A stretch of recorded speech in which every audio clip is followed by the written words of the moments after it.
Thanks, Missy, and thanks everyone so much for coming today. I'm Megan Brown. I'm a training specialist with ASN. We're very excited to have this space today where we can introduce ourselves, network, and learn more about how we all support the veteran and military community. We're fortunate to have John Lira here today. He's the AmeriCorps Veteran and Military Family Senior Advisor. He's going to be sharing some information and leading our discussion. So everyone, please feel free to turn on your camera. We'd love to see your faces if you're comfortable. And I will turn it on over to John to take over. Thank you so much, Megan. Thank you so much to AmeriCorps State and National for providing this space for me to, if I have not introduced myself, or if anybody has not had an opportunity to connect, for me to introduce myself and just go over a little bit of AmeriCorps' goals as far as veterans and military families, using the power of national service to serve veterans and military families and to empower veterans and military families.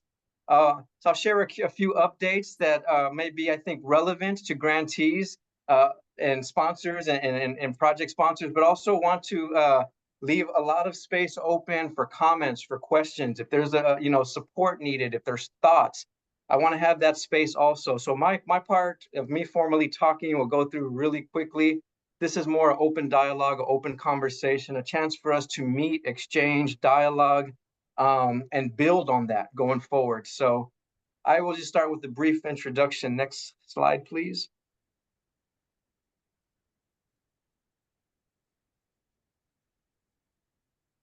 I like to say that I started in a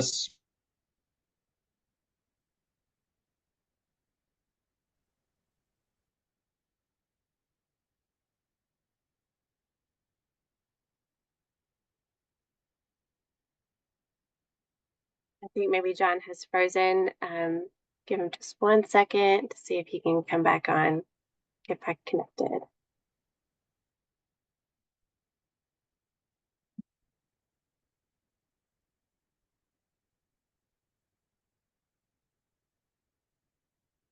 small service organization called the Marine Corps. Many of you have probably heard.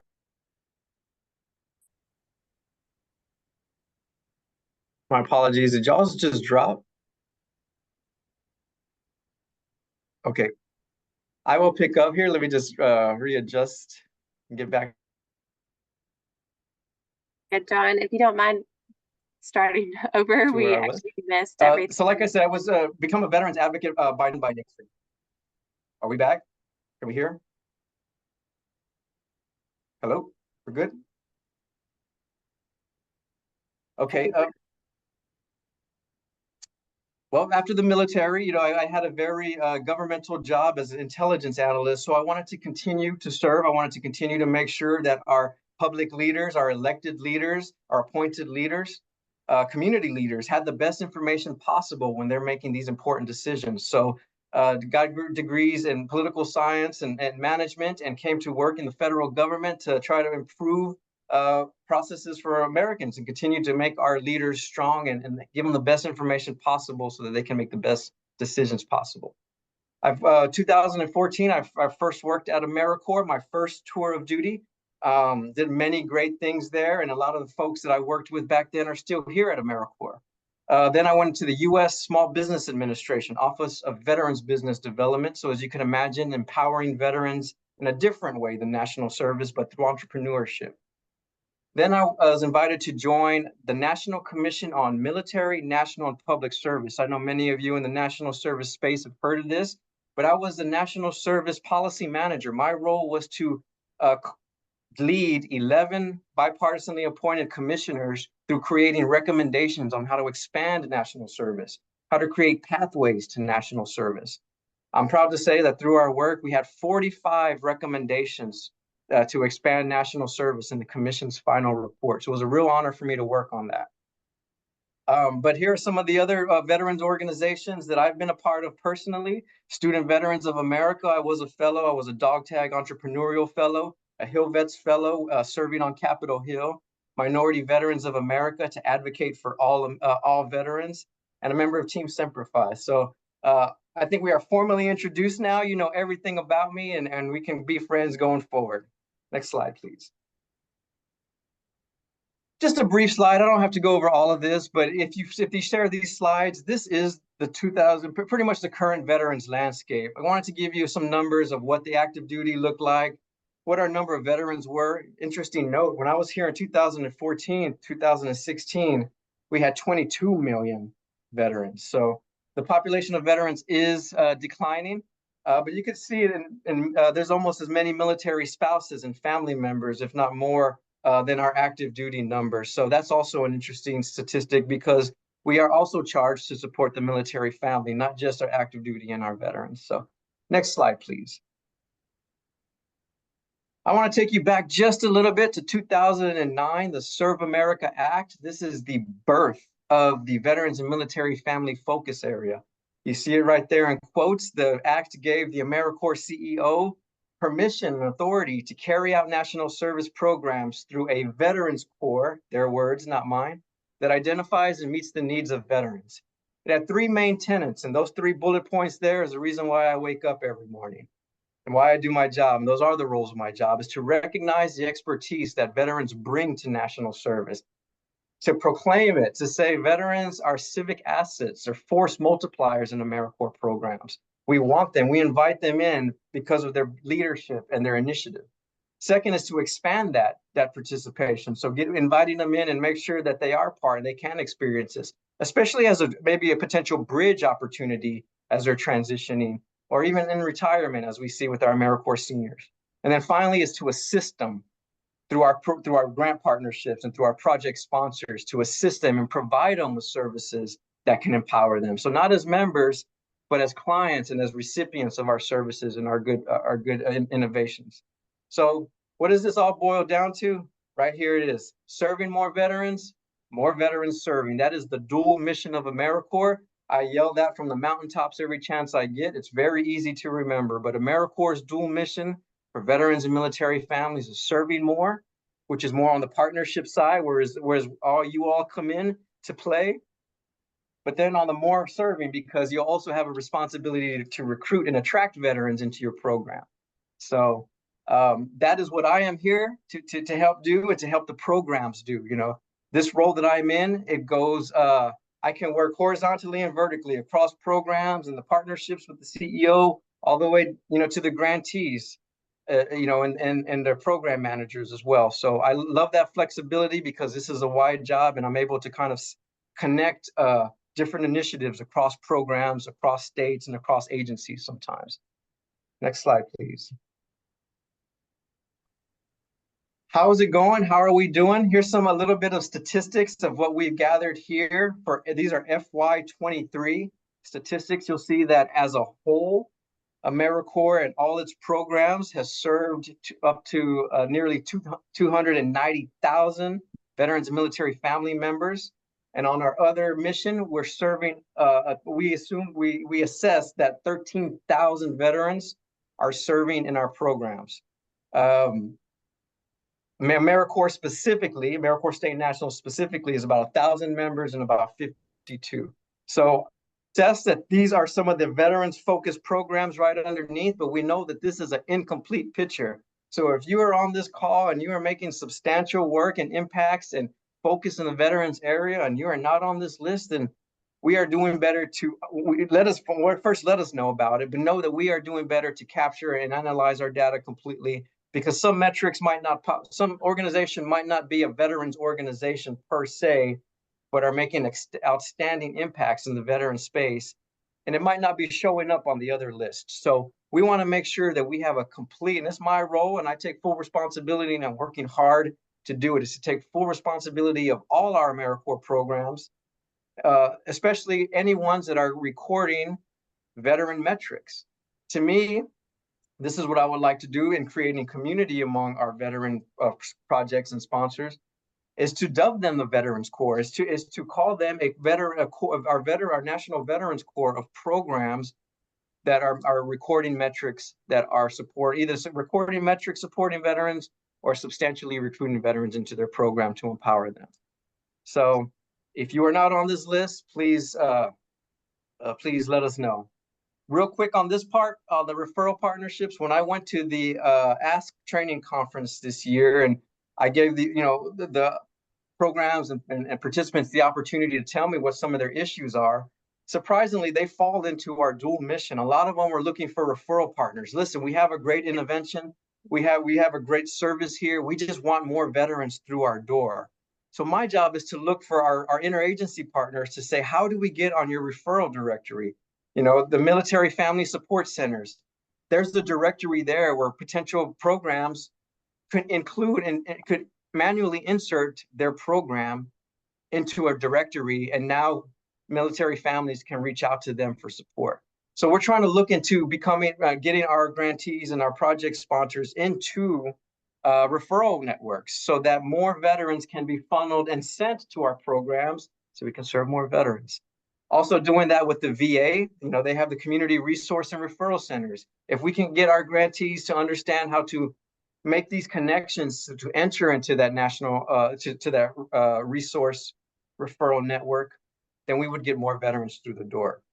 So this is kind of what I want to say. I want to point out that the Student Veterans of America, I know a lot of programs on here may be very interested in connecting with veterans as members or providing them a service. That local chapter directory is really awesome. It's up to date. If you want to see which colleges are in your backyard, if you want to make a direct connection with their student veterans, this is a highly propensed group of individuals.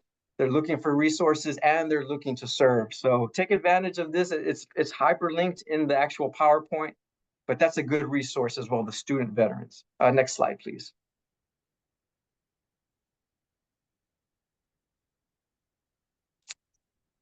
Again, just some targets of opportunity. I know recruitment is very large on the minds of a lot of AmeriCorps project sponsors and grantees. So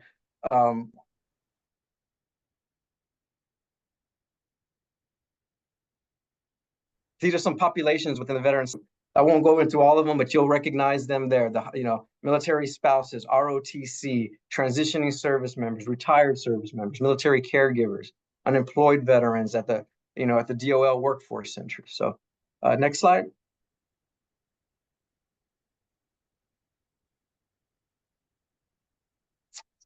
Again, some recruitment partnerships. I don't want to go into all of this, but understand that there are places. Actually, I will give a quick update. You see the JROTC up here on the left. Recently, all 4 military branches confirmed that AmeriCorps has been added to their JROTC curriculum beginning next fiscal year in October.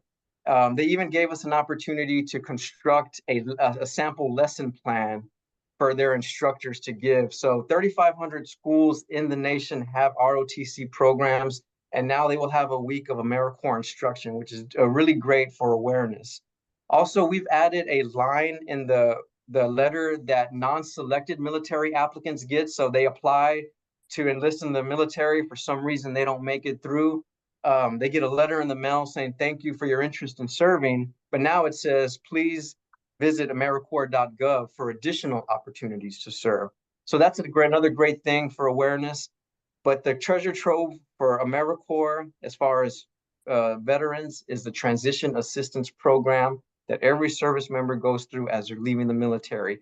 If we are working to establish a footprint in that to give them just the initial information or a direction or a website to go or how to connect, I think that, again, every single transitioning service member must go through that. So we can't obviously be in 215 military bases across the globe at once every week, but maybe we can run a video, maybe we can hang posters in offices, maybe we can do other handouts there where they can take back that information with them. So just a couple of types of partnerships. I do want to point out in Colorado, the state commission there, John Kelly, they worked out a great re-signing of an MOU with their National Guard. And it's basically a cross-recruitment agreement. You know, members from the National Guard will come and talk to their AmeriCorps members about opportunities in the National Guard. And on the flip side, AmeriCorps reps and state commission reps will go to their National Guard convenings and they'll tell them about opportunities in AmeriCorps. This is a great partnership. I mean, if you're looking to expand recruitment and awareness in a very highly propensity to serve group, Colorado has really kind of set a high standard for what a agreement could look like. So I'll stop there. I know I gave you a lot of information. It's probably got a lot of juices flowing, a lot of questions, and the rest of this time is completely yours. Please feel free. I know I see a lot of friends. Aaron, it's good to see you on here. But if you have any questions, any comments, any thoughts, we're here for it. Let us know how we can better support. Let us know if you have an idea or a relationship that's working in your neck of the woods and you just want to tell us about it. And maybe we can work on how to replicate that across in another spot. Please let us know.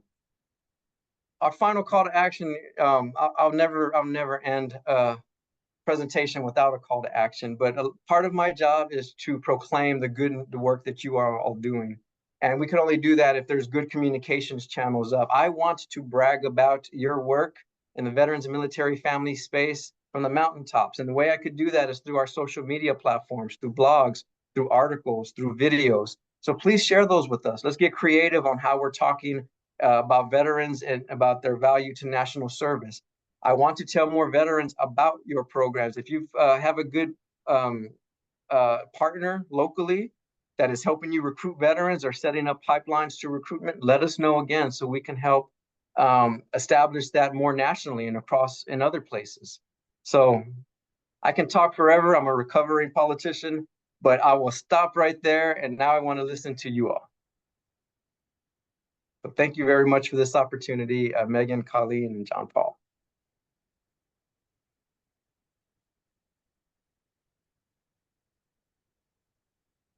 Yeah, I think because we don't have a huge group here, I think it might be worth taking a moment to maybe even do introductions, telling us about how you support the veteran and military community and maybe some things that have been successes for you to share. And that's where maybe people can even start to piggyback off some of those ideas or and maybe you can even discuss things that feel like barriers and something that you may need support with, and that's really what this session is here for, so we can um, do some networking, learn from each other, understand some best practices. So if you're willing and able, we would love for you to come off mute and introduce yourself.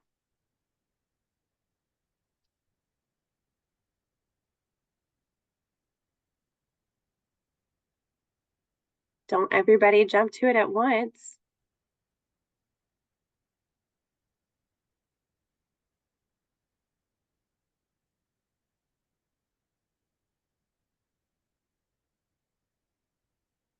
Oh, Erin, I'm seeing your note.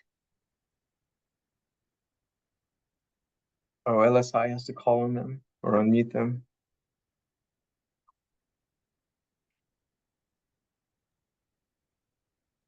Everyone should be enabled. Hmm.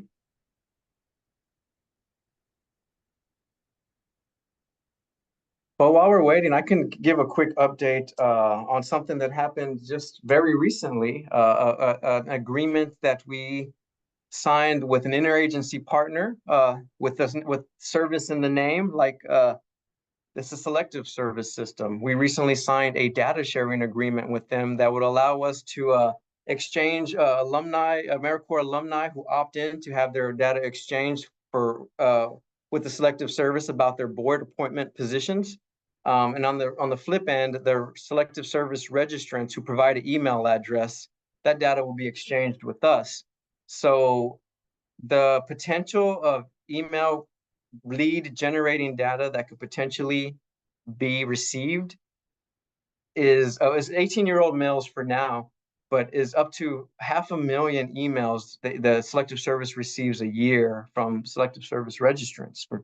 So these are all males, these are all mostly 18 years old, but now we will have the opportunity to engage that population in AmeriCorps opportunities.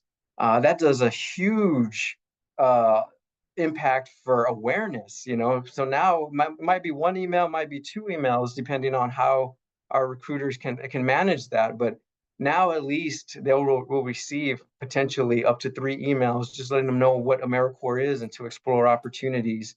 So we're very excited about that. We just signed the MOU to get the process going. We figure about spring 2025 is a good date to anticipate it be fully implemented. And again, it goes towards awareness.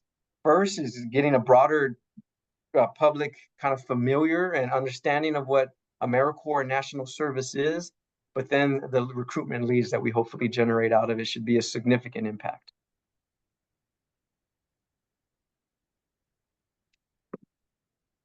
I think, Colleen, thanks. It looks like maybe you're needing to invite us directly. So I appreciate that. I appreciate this opportunity. John, thanks for being on this call. It's a lot of information. I'm glad we're going to get these slides. So we, as an organization, we recruit veterans specifically as members in our program.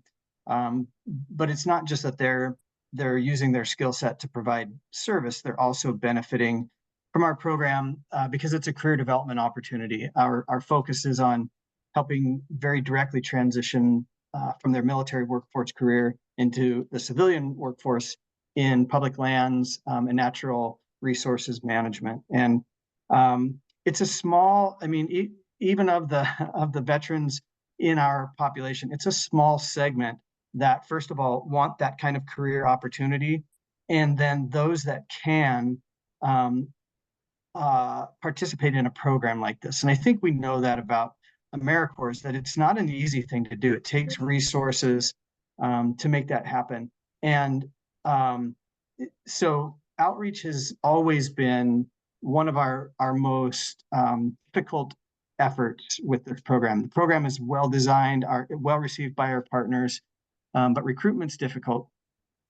One of the things, John, that I think we could use help with in recruiting veterans is accessing these transitional programs. So SkillBridge is a really good example. The changes of the SkillBridge program in the last several years have required this registration through an online process to become a SkillBridge organization. When I tried to do it last year, it was an endless loop of no responses until it timed me out and said that I could no longer, my application was defaulted, and I was just not getting responses. And I mean, those are the kinds of things that become frustrating. It's a great idea. It makes a nice transition while, with members still getting their DoD pay while they're transitioning into the program.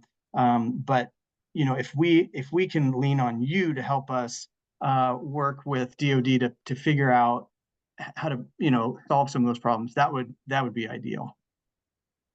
Yes. There hasn't been a presentation that I haven't been in front of AmeriCorps program managers, and they haven't mentioned SkillBridge. The field is familiar with it, and you're absolutely right. It is a great program because a active duty service member could go anywhere in the country that they're planning, because it doesn't have to be restricted to their base. They're paid for. I sat through one of the SkillBridge kind of, this is how you register classes. But what I want to do, and this is my plan, this is my intention, is tomorrow we're going to have a huge interagency summit on how all the agencies, and DoD is leading it, but how the agencies can work a little bit more closely together on recruitment and awareness. Every time the military has a recruitment shortfall, they get everybody to the table and we do a big group hug, and then they finally say, let's work all together. And right now is one of those moments, so we want to take full advantage of it. So what I would love to do is, one, more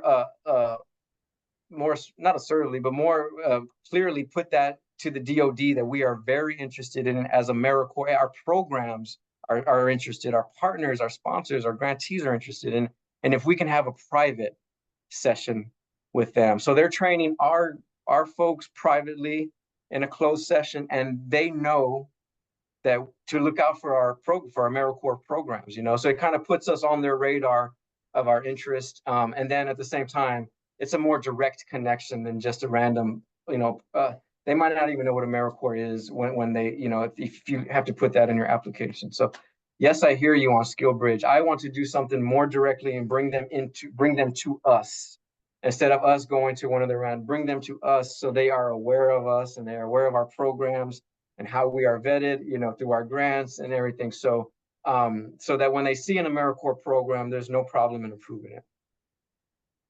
But yes, absolutely, that is in the plans, and I wrote it down and I underlined it and put check marks and everything. So yes, we will get on it for sure. But thank you for sharing that, Aaron. Yep.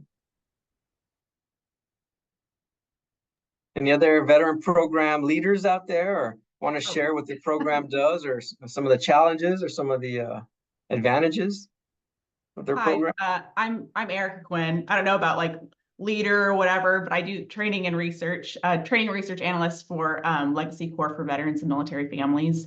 And I think we got to see you at the symposium last year, which was awesome, but it's great being able to touch base here. I was just talking about your program today because I'm considering a potential site visit. So Good. We're here for it. That's great. No, I came in a little bit late, so I do apologize, but I did see the TAPS moment, and that honestly is amazing. That's awesome. I know I've kind of spoken to that even just in talking with both Sandy and Laura, who I work with, and trying to kind of get integrated, on the base and getting the word out. But I don't know if that's also even open to folks that are just in processing in general. So while we do want to recruit, vets that are transitioning, there's a lot of military spouses, families in general that I think could benefit from even being a part of an AmeriCorps program while they're based at wherever they're located. That could be an option as well. I don't know if that was mentioned or if that's been looked into. yeah, well, it wasn't mentioned yet, so thanks for bringing it up. And we have been having some very introductory. This is a project of a concept for a long time. Is opening up AmeriCorps opportunities on base, specifically for spouses, to help spouses. To help military families. We've had these, and we finally found the right office in DoD, which is a Military Community and Family Policy Office. We've talked to their undersecretary, who's very interested. The DoD did a feasibility study about how we can bring programs onto base. So we're trying to get also into like their military one source. We've kind of been given permission. Take a look at our websites. Take a look at our online resources through Military One Source and the National Resource Directory, and see where we can put you. Basically, they tell us, give us recommendations on where you think you can plug in. Give us the content and the links, and we'll plug you in. So you're absolutely right. Even a poster in the Family Readiness Office, or even if they have a job board in the DoD's Family Readiness Office. The only sad thing is that when it comes to transition assistance, you can't do your local military base. The orders kind of have to come from the top to the instructors to allow the TAP program. Every minute of that program is accounted for.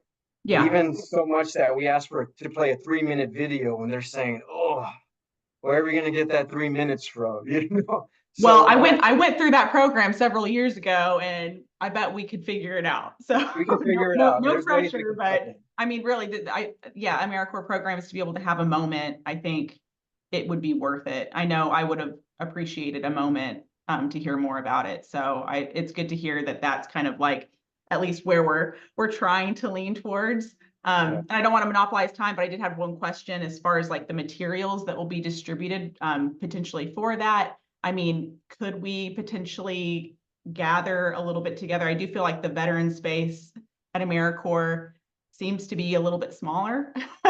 And so, I mean, it really would be wonderful to be able to collaborate on that, and not to say we don't want to highlight all AmeriCorps programs, but to be able to really like, tug the heartstrings of essentially like, hey, this is a veteran supported program. These are, like serve in another capacity, type thing for other fellow vets, I think could be pretty cool. So yeah. Yes, I would, and maybe this is something that Megan and Colleen and John Paul and the ASN team and I could work on is these kind of roundtable sessions where we do have like, say for example, the JROTC curriculum. We would love y'all's input. You're the ones actually going to be there to capitalize on these potential JROTC students. So we would love your input on that. I think the forum needs to be created, and it could be something like this at a certain interval, or when we have these particular opportunities. Like, for example, we were asked to update our section.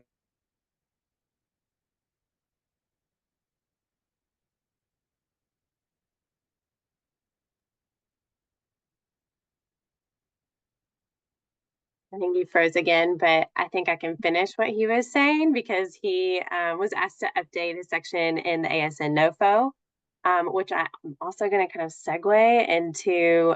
We are having 2 summer sessions that are specific to, they're And open the to the public. pre-separation count, civic assets, force multipliers, and the community stuff like that. So yes, absolutely. I want you to be part of it, and I will work with with the teams to see how we create more forums where you can be and have a voice at the table and be included. Awesome. Thank you so much. Absolutely. Keep up the great work out there. Hopefully we'll get to see you in Q4, hopefully. And John, we kind of lost you for a second though, but I was just mentioning our summer NOFO sessions that we're having specifically for the veteran and military community. And that is, and I'll drop this in the chat, the registrations in the chat, but it's July 4th, 1 to 2 p.m. and August 8th, 1 to 2 p.m. Eastern time, both of those.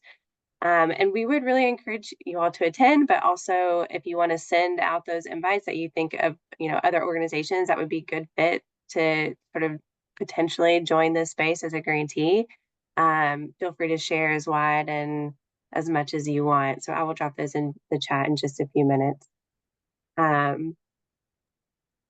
I did want to ask both Aaron and Erica, this is getting into the weeds a little bit, but I think this is part of why we're here to have some of these conversations. I was wondering what it's been like for you all to talk about AmeriCorps and trying to get on installations or talk with the garrison or to get into TAP. I know a billion years ago when, TAP was ACAP. I don't know if anybody remembers that, but, we would host lunch and learns for different organizations that wanted to come in and have a lunch and learn during the DOL workshop. And that was out at JBLM that we would do that. And then we did that similar things when it became SFL TAP at Fort Campbell. So just wondering, has that been successful? Is that kind of where you see yourself and where you want to be? And if so, that can be part of maybe where John can kind of focus, kind of zero in on and what you're really wanting in that space. For us, Megan, we early on, so this was about 10 years ago, we did some of those brown bag sessions at JBLM, and we got zero feedback or responses from that. And what we ended up figuring out the issue is that here are service members who have had a full career, right? They're earning a living wage. They've got families. They've got, car payments, mortgages. They're coming through a TAPS program that's telling them you're going to get a job. Everybody wants to hire you. There's all these opportunities, which I think was overstated, in my opinion, a little bit, especially in that market at that time. But what they were not wanting to do was to now come and live on an AmeriCorps stipend. And for our program, which places them in remote locations, a lot of them might have to now go from that military service away from their families for this remote location and this experience. And it didn't rise to the level of being something that would help them with the direction that they wanted to go if they weren't already thinking that way. And at the time, we didn't have SkillBridge and things like that. So we never revisited the TAPS. We didn't really look at people transitioning because most of the success in our program comes from people that have separated and have hit the job market, have been trying to get into this career field, realize that it's a difficult career field to get into, or maybe they've gone back to school and now they need to get their foot in the door. And so this is what they need. This is something that they can continue to provide service, which is a value, but they also know that they can get something out of it and they can see the value. It just wasn't evident at the TAPS, timeline. With SkillBridge now, I think it's even more so, or even less of an option to go to TAPS for us, because SkillBridge is grabbing those people who are thinking ahead. They're thinking, what is it that I want to do? And they're starting before they even transition to look at their opportunities. And so for me, it's those types of transitional programs that are going to be more effective, I think. I think based off of, and I will say, I've only been with this program for 10 months, so please don't judge me, but as a veteran in general, and having worked with vets, and especially like GI Bill usage and things like that, I think, and I mean, our program is also not like even a full-time program, so even it's kind of even a harder sell in general. But I will say, if there's a way that it could be articulated in such a way that it's maybe utilizing a GI Bill with this as an add-on to kind of fill in those pockets, like kind of incentivize it to veteran members. I think even if there are veteran members that are serving in these capacities, having videos of them, talking about their experience or what they were thinking about as they were going through the motions. I mean, it still may not be a super popular situation, but I do think, vets do identify with other vets. And if they see that something's actually working, or like, hey, I didn't even think about this program, but, once I learn more about it, blah, blah, blah, I can use this in conjunction with other benefits that I do receive as a veteran. I will say, for me, that has been one of the things, and I think I brought it up at symposium, getting onto DoD installations. You can't really just like walk on an installation, you can't bring your flyers and like knock on the door and they'll let you on base. And so for me, that's been kind of frustrating, just trying to kind of, get the word out. Like, how can we distribute, even flyers or videos, or work with, for me, I was in the Air Force, like Airman Family Readiness Centers and things like that. How do we like get on these hubs and get the information out? And so, so like I said, I mean, I'm excited that seems to be kind of the journey that we're on right now. But yeah, I mean, I do think that there is kind of that difficulty in really selling it to a veteran. And I do think that there are ways to get creative and make it worth someone's while. I mean, obviously we know that our programs are definitely worth it. But again, veteran mindset too. I'm getting out now, all of a sudden, like job security, all these things, right? Like, oh, I need something that's sustainable. And so maybe, finding ways to be able to sell it in such a way that it's like, even if it's not on its own going to be sustainable, how can this assist you in a way that will help you get there? So I don't know if that's just been my experience. One other absolutely. thing, sorry, John, one other thing, and I don't know, Erica, if you've run into this, is just like, we're a small organization. There's 9 of us. And so getting to one base and finding a way in to get on one base is difficult in and of itself. But that's just one base. That's just one set of, transitioning service members. And there's bases all over the country. And we can't develop a relationship with all of them. And we certainly can't get to all of them, in the course of all of these transition classes. And so I think trying to, find a way to build a relationship with a bigger network that can then speak for us or provide information, have good information to provide to transitioning service members would be a good direction to go. I absolutely love these comments. And what I'll say is I skimmed over it in mine, but we've got to understand the life cycle of veterans, right? Because it's the enlistee, then the active duty service member, then the transitioning service member, right? Then the transitioned veteran, where he needs all these immediate things to fill in the blank of his, to fill in his military service. But then you get into potentially the student veteran, who might be interested in the things that Aaron just laid out. Then you might get the unemployed veteran who's looking for the job skills. You might get the homeless veteran. You might get the employed veteran and is looking for episodic opportunities to serve. And then you get the retired veteran. Each one of those life cycles is a service opportunity that makes sense, but you can't offer, you can't offer the transitioning veteran what you offer the retiring veteran, because it's different focuses and different priorities. So it is important, I think, to look at that life cycle of veterans and say, where on this life cycle is our program actually trying to? Where's the best veteran in this life cycle? Where do we want them to be, where they could actually make the full use of our program, our member opportunity, and what we have to offer them? I will say this is the mountain region is doing a really great thing. Is they've connected with the VA's vocational rehab program. And the connection came about because a former Vista member went to go work for the VA. And the whole job is rehabilitative vocational opportunities. you know? So she's like, why are we not connecting these veterans to these AmeriCorps? They develop jobs, it's pathways. There's a lot of, so they started having meetings. The first one was huge, got all the teams together, and they've continued these meetings. They're educating them on NCCC. They've educated them on VISTA. Next week, they're going to educate them on state and nationals about how to apply the differences. But these are the advocates. These could be the educated this is just one, but the VA vocational rehab who serve as case managers to make these types of referrals to veterans who are looking for more than a paycheck, but a more rehabilitative opportunity. These are the fantastic connections, and every VA hospital has a voc rehab office in it.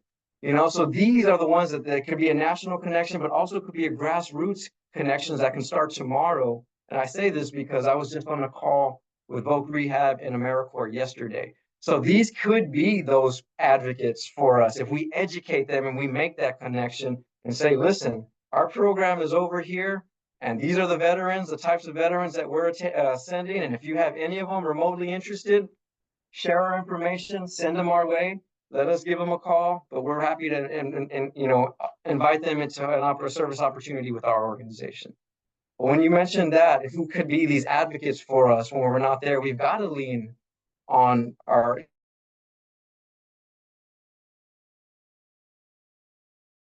interagency partners, but our interagency partners that are local vocational rehab offices.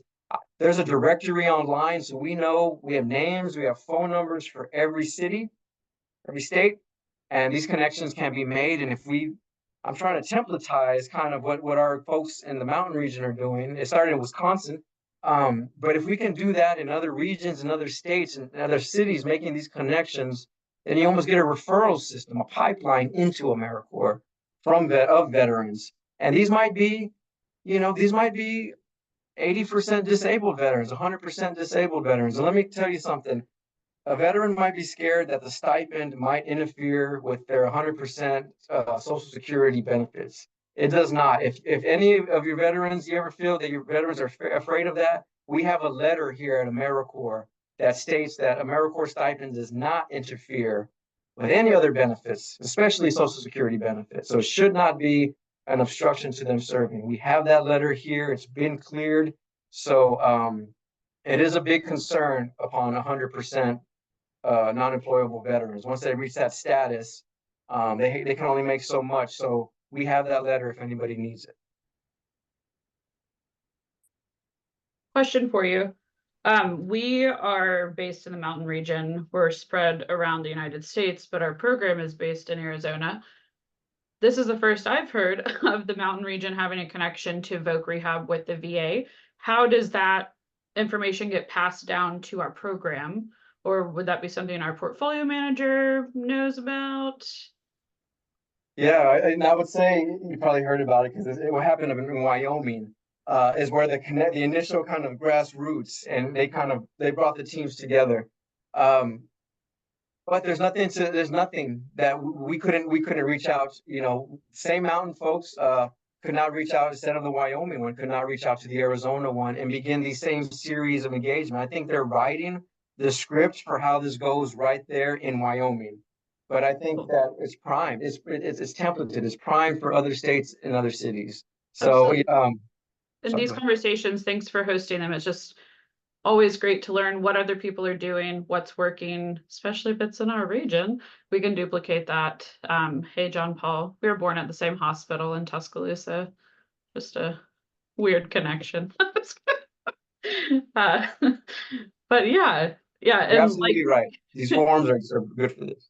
Yeah, and like you were saying, Aaron, with being a small team, we're 3 people. I'm in Florida, Erica's in Tennessee, Sandy's in Arizona. Then we have sites in 4, soon to be 6 states. And so connecting with one base might not benefit our whole program. But I love that these conversations are happening and seeing how we can, I don't know what I'm saying, but seeing how we can have the support of AmeriCorps behind us. I think that's been lacking since I've been a part of the program. Not to offend anyone, but I love that we're having these conversations. So thank you. This is how word gets spread, right? That wouldn't otherwise. So yes, these ideas are meant to be kinetic. You're supposed to bounce off of each other and spur other ones. And I would say that the slides that they will share, like I have included links to directories. So it could be the Army's JROTC directory, and you might have 3 ROTC programs right in your backyard, and you can, hey, I'd love to just do a quick info session, maybe 15 minutes on what AmeriCorps is, or even with the VA, every single VA hospital has an office for volunteerism. They have the same mission as us. They recruit volunteers for service projects that serve veterans, and it has a link to the directory. There's one in your city, in your town right now, and if you make that phone call, hey, we have the same mission. I'm an AmeriCorps. We're a partner. We're a federal grantee. We have the same mission as you. How can we collaborate to do a great veterans project? But there's lots. There's programs with the JROTC. I mean, the military recruitment branches. I have direct links to directories of every Marine branch, every Army branch. Again, I just wanted to introduce you. Call them up. I just want to introduce myself. We recruit for national service positions. Happy to exchange leads with y'all.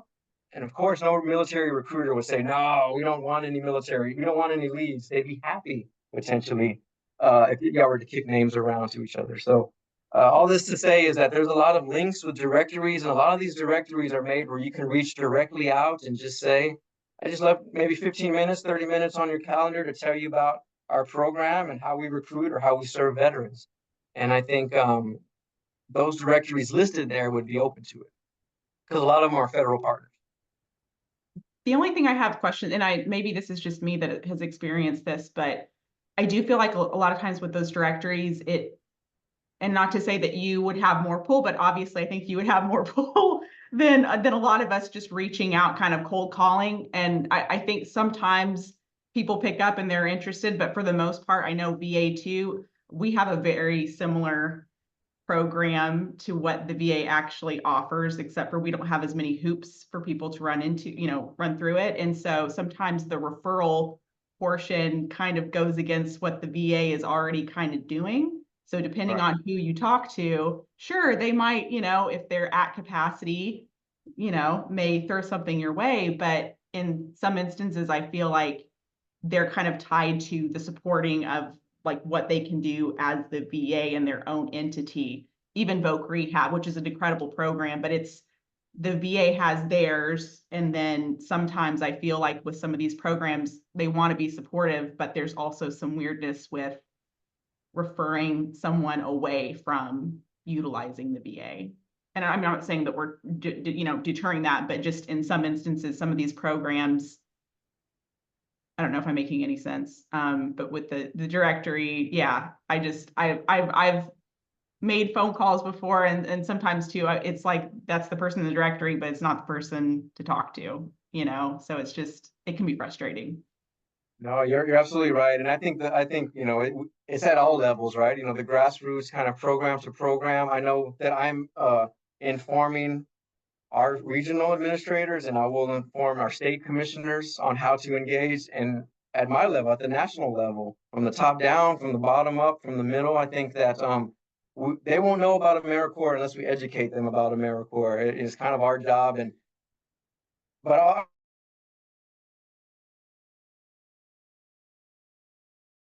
on our end, not necessarily, we're supporting. I said at the grassroots level, I'm working it from up top. I know the states and the commissioners and the regionals are working it from the state level. And, we want to establish these pipelines. That's the type of thing is once we get a siphon into what could potentially be a pipeline of recruitment leads, that's what we want to do, and it has to start at the bottom, but also we can educate from the top down as well and have it trickle down from the top. We are the VA's National Advisory Committee members, so we are allowed to advise them in how to support their volunteer program. So that means work closer with us. Awesome, thank you. Absolutely. Thanks for your comments, Eric. I really appreciate it.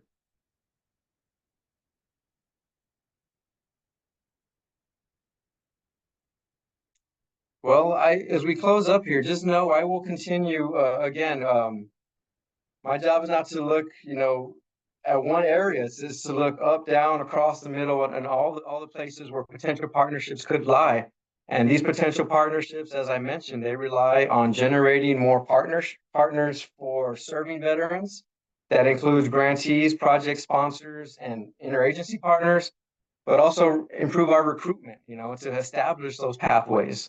So that recruitment happens at the grassroots level. It happens at the state level with, there's county veterans offices, there's state departments of Veterans Affairs. I just presented to the National Association of Counties, their Veterans Committee this week, educating them about how we, our programs and how we're impacting veterans. So we will continue. We want more partners. We want to grow the Veterans Corps, so to say. We want to grow that. We are a community within a community serving veterans, and we want to grow that community. We know that AmeriCorps is a potentially force multiplier, a strong tool for any program, but we want to increase awareness because not too many in the MSO and the VSO community might be familiar with us. So we want to expand that. But you can help us, and we'd appreciate any help. But ultimately, we're here to support you all and your programs, the success of your programs as well. So I think that was my my grand finale, Megan. But again, appreciate it. I hope this happens more often and we get to connect. And please, I have no problem sharing my phone number. I think it was on the last slide there, but please do not hesitate to reach out. Thank you. Thanks, John. Thanks, everybody. Yeah, this is round one of hopefully many. So we'll be seeing you for sure. John's last comments recap were perfect. So unless anybody has a last alibi, we will leave it there. Thank Great. y'all. Thanks All so right. much. Thanks for what you do. Take care.